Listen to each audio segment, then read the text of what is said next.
Assalamualaikum warahmatullahi wabarakatuh. Good day everyone.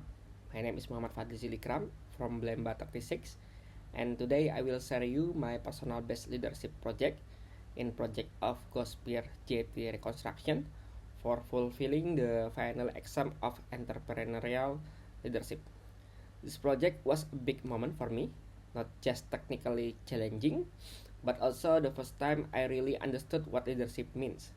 For me, it's not about authority, it's about influence, about how your example can move people to work together.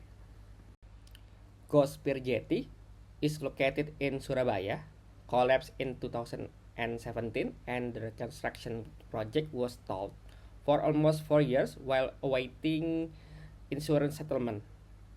In 2021, management finally decided to rebuild the jetty using internal funds, and I just moved from regional office to headquarters, and I was assigned in July 2021 to lead the engineering development phase of this project. At that time, I didn't have much leadership experience. This was my first formal role as a team leader. I lead 7-member multidisciplinary team covering process, mechanical, piping, marine, electrical, and instrumentation engineering, and also the drafter, and coordinated closely with other departments like procurement, project control, and also the top management. The challenge was significant. The scope was unclear, many design documents were outdated, the budget had not yet been proposed, and we only had 6 months to complete the full design package. Despite this challenge, we managed to deliver the engineering package on schedule and with excellent quality, and the project was recognized by the management as a success story of teamwork and recovery. When I sent to lead the team, I knew I need to earn trust before expecting performance.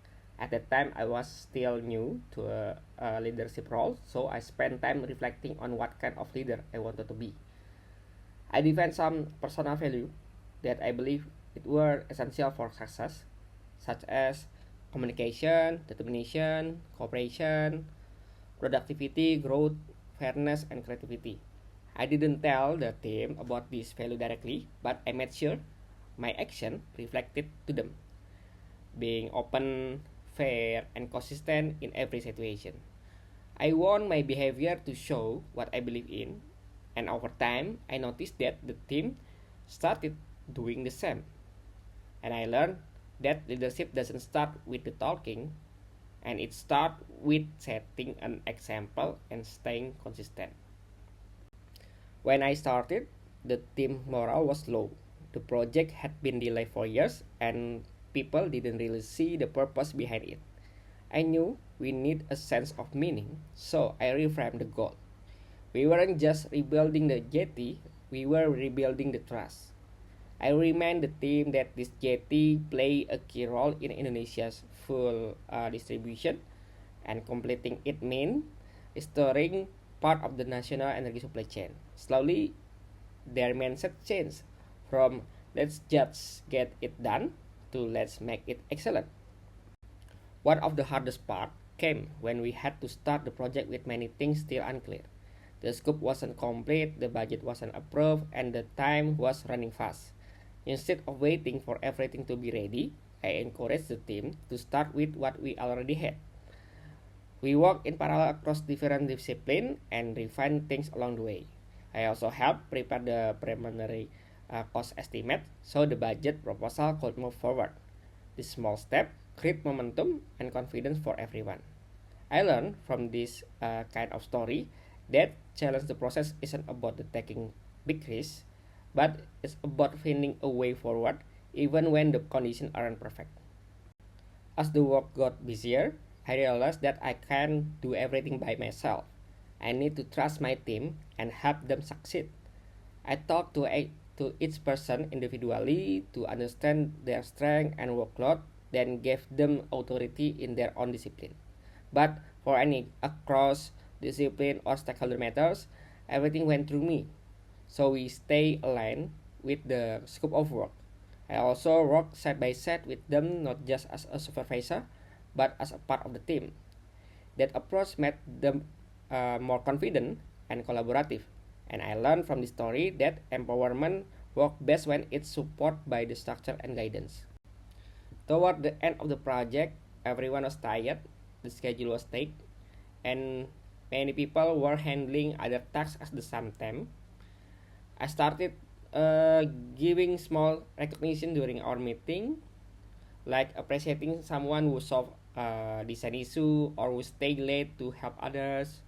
I link those recognition to our share value like cooperation, productivity, and communication. I also made sure to share our progress with management, so the team could hear appreciation from them.